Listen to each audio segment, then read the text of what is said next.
दोस्तों नमस्कार। कल सेमीफाइनल राउंड है, यानी छठे चरण का चुनाव है। 58 सीटों पर कल मतदान होना है और करीब 8 राज्यों की कई सीटें इसमें शामिल हैं। जैसे उत्तर प्रदेश की 14 सीटें शामिल हैं, पूर्वांचल का इलाका है। बिहार की 8 सीटें इसमें शामिल हैं। वेस्ट बंगाल में भी 8 सीटों पर मतदान होना है और दिल्ली की सभी 7 सीटों पर कल ही मतदान होगा। हरियाणा में 10 सीटें हैं और 10 पर कल वोटिंग होनी है। उड़ीसा की 6 सीटें भी इसमें शामिल हैं और कुछ केंद्र शासित प्रदेशों की सीटें इसमें शामिल हैं। कुल मिलाकर 58 सीटें। अब सवाल यह है कि 5 चरणों का जो चुनाव बीता है उसके बाद क्या जो स्थिति बनी है, जो एक अंडर करेंट है भारतीय जनता पार्टी के खिलाफ, नरेंद्र मोदी के खिलाफ, खास करके महंगाई और बेरोजगारी के सवाल पर, उससे क्या बीजेपी उबर सकती है? नरेंद्र मोदी हालांकि लगातार कोशिश कर रहे हैं। इधर आपने प्रशांत किशोर का वीडियो देखा होगा कि वो कह रहे हैं कि बीजेपी 300 से ज़्यादा सीटें जीत रही है।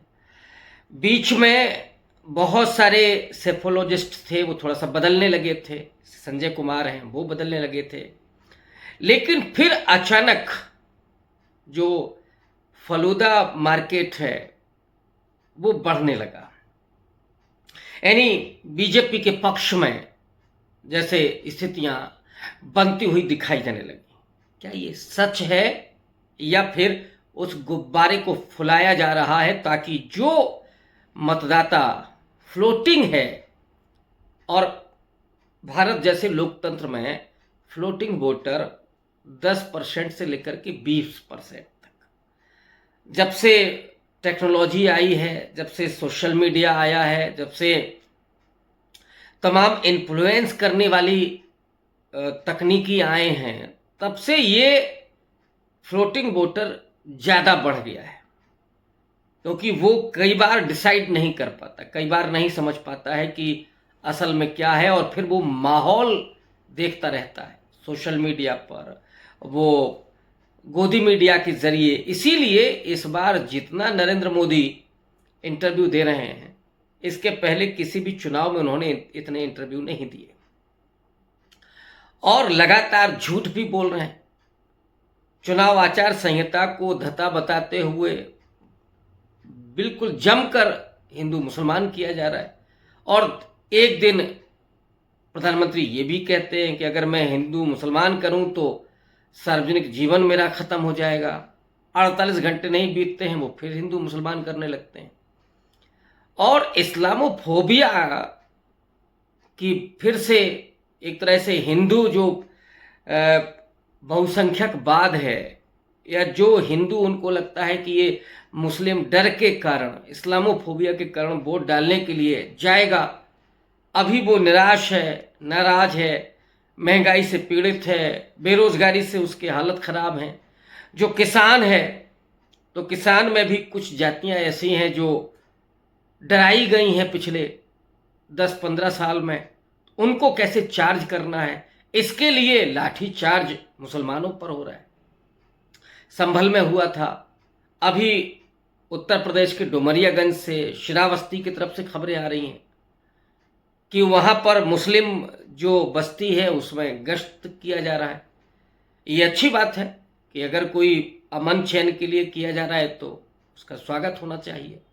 लेकिन जैसे रामपुर में हुआ था, वो जो उपचुनाव था, उसमें बाकायदा इस तरह से डराया गया था कि वोट डालने के लिए निकलना नहीं है। वहाँ तो बहुसंख्यक आबादी मुसलमानों की है, फिर भी बीजेपी चुनाव जीत गई थी।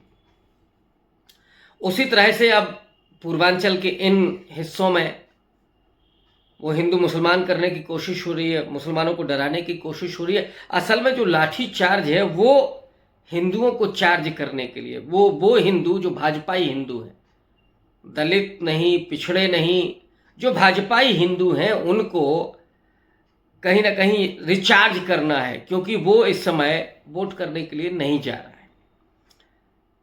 आप अगर उत्तर प्रदेश की और थोड़ा सा सामाजिक समीकरणों की बात करें तो इस समय पटेल मतदाता, मौर्य कुशवाहा मतदाता, निषाद केवट मतदाता, ये ओबीसी में खास करके, मुस्लिम है, दलित तो संविधान बचाने की लड़ाई लड़ रहा है तो वो बीजेपी के खिलाफ वोट कर रहा है, और ये इतना बड़ा हिस्सा है कि 50% क्रॉस करता है।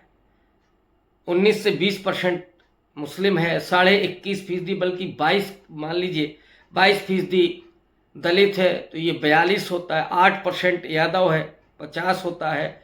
उस पर कम से कम 6% कुर्मी है, 56 होता है।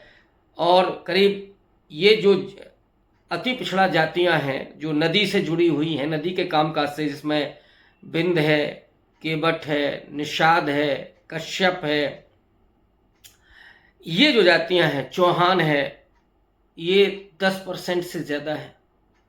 तो ये 10% आप जोड़ लीजिए तो ये तो मामला 66 पहुंचता है, बाकी आप छोड़ दीजिए। और ये वो चंक है, और इसका भी अगर हम बहुत सारा हिस्सा छोड़ दें, 66 का हम छोड़ देते हैं, 16%, 18%, तो ये तो सीधे तौर पर इंडिया अलायंस को मजबूत दिखा रहा है। अब अगर ये मजबूत दिखा रहा है तो भारतीय जनता पार्टी की हालत वैसे ही खस्ता है, तो वो आउटरीच नहीं हो रहा है। दिल्ली में 7 सीटें हैं, वहाँ पे मनोज तिवारी वर्सेस कन्हैया कुमार है, वहाँ पे सुषमा स्वराज की बेटी चुनाव लड़ रही हैं, और ख़ास वहाँ बड़े नाम है नहीं, एंटी इनकम्बेंसी है। अरविंद केजरीवाल जेल से बाहर निकल करके जब से आए हैं, भारतीय जनता पार्टी की हवा गुल है, हवा खराब है, और इसीलिए वहाँ पर भी बदलाव होते हुए दिखाई पड़ रहा है। जो शुरू में लोग कह रहे थे कि 1-2 सीटें इंडिया अलायंस की निकल सकती हैं, आज की तारीख में वो 4 से लेकर के 6 सीटों की बात कर रहे हैं। 1 सीट पर केवल बीजेपी मजबूत दिखाई पड़ रही है, बाकी सीटों पर या तो बहुत ज़बरदस्त फाइट है या फिर इंडिया अलायंस की तरफ वो झुकी हुई सीटें हैं। हरियाणा में तो कोई गुंजाइश ही नहीं है मोदी जी के लिए। वहाँ अनिल विज को किसानों का सामना करना पड़ता है, और ये स्वीकार करना पड़ता है कि बतौर गृह मंत्री मैंने आंसू गैस के गोले चलवाए थे, वो वैसे भी बुरी कंडीशन में है। वहाँ पे एक गुड़गांव की सीट आप छोड़ दें तो 9 सीटों पर बीजेपी ज़बरदस्त फाइट में है, और गुड़गांव में राज बब्बर चुनाव लड़ रहे हैं। राज बब्बर ने इस बार जिस तरह की कैंपेन की है, बॉलीवुड के तमाम एक्टर्स की अपीलें गई हैं, तो वहाँ पे भी ज़बरदस्त फाइट हो गई है, मुकाबला हो गया है। लेकिन 9 सीटों पर तो बीजेपी के कई इस बीच में बड़े नेता निकल करके आए, जो पहले कांग्रेस से निकल करके गए थे वो भी आ गए, कुछ बीजेपी से निकल करके आ गए। तो वहाँ कांग्रेस पार्टी वैसे ही बहुत मजबूत दिखाई दे रही है। किसान आंदोलन का मुद्दा है ही, महिला पहलवानों के अपमान का, यौन उत्पीड़न का मुद्दा तो है ही। ये भारतीय जनता पार्टी को सबक सिखाने के लिए जो हरियाणा के लोग तैयार हैं, उसमें किसी भी हालत में बीजेपी रिकवर नहीं कर पा रही है। उसने मुख्यमंत्री बदला तब भी नहीं हो पा रहा है। वेस्ट बंगाल में ममता बनर्जी की अपनी पोजीशनिंग है, अपनी मजबूत स्थितियां हैं। उन्होंने बंगाली अस्मिता को ही एक तरह से अपना तुरुप का इक्का बना लिया है। नरेंद्र मोदी के लिए वहाँ पर कुछ खास है नहीं। अमित शाह ने पूरा जोर लगाया, वहाँ तो एक हाई कोर्ट के जज ही रिजाइन करके आ गए पार्टी में। एक हाई कोर्ट के जज अभी रिटायर्ड हुए, वो कह रहे हैं कि मैं आरएसएस में था, 30 साल मैंने ईमानदारी से डिसीजन दिए हैं। अब वो फिर कह रहे हैं कि हम जाना चाहते हैं आरएसएस में काम कर। समझ सकते हैं उन्होंने किस तरह के फैसले दिए होंगे। और ममता बनर्जी लगातार संदेश खाली का मुद्दा वो झूठ पाया गया है, और आज ही संदेश खाली की उस महिला ने जिसे पैसा दिए गए थे, जिसने आरोप लगाया था, उसने आज बीजेपी छोड़ करके और टीएमसी ज्वाइन कर ली है। तो वेस्ट बंगाल में तो, और जो सामाजिक संरचना है वहाँ की, मुस्लिम 35% है, 22% वहाँ पे दलित है, फिर भद्र वर्ग है। दलितों में एक सेंधमारी करने की कोशिश की थी नरेंद्र मोदी ने, लेकिन वहाँ जो इशू आया सीए का कि जो बांग्लादेश से लोग आए हैं उनको हम नागरिकता देंगे, जो गैर मुस्लिम है, अब वो 30-30, 35-35 साल से लोग रह रहे हैं, तो पहले तो उन्हें ये एक्सेप्ट करना होगा कि वो नागरिक नहीं है, तो वो इसके लिए तैयार नहीं है। तो सीए का मुद्दा भी वहाँ उल्टा पड़ गया है।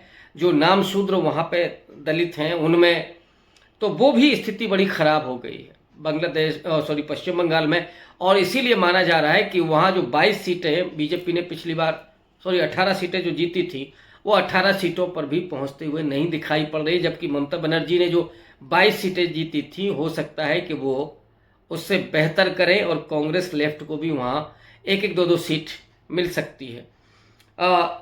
उड़ीसा में कांग्रेस ज़्यादा फाइट में है नहीं, तो आप उसके बारे में नहीं कह सकते, लेकिन यूपी, बिहार, वेस्ट बंगाल, दिल्ली और हरियाणा में तो भारतीय जनता पार्टी की स्थिति बेहद कमज़ोर दिखाई पड़ रही है। और समूचे भारत में जिस तरह की बयार बह रही है, जो साइलेंट वेव बह रही थी, अब वो तूफान की तरफ बढ़ रही है। जैसे आपने उत्तर प्रदेश में देखा, इलाहाबाद में, फूलपुर में ममता बनर्जी की रैलियों में आपने देखा, हरियाणा में आप हुजूम देख रहे हैं, किसान आकर के खड़े हो गए हैं। तो इससे बीजेपी के चूल्हे हिली हुई हैं, वो चाहे प्रशांत किशोर को लेकर के आए, चाहे फलूदा बाजार में वहाँ बढ़ाएं, उससे कुछ होने नहीं जा रहा है, क्योंकि लोगों ने तय कर लिया है। शुक्रिया।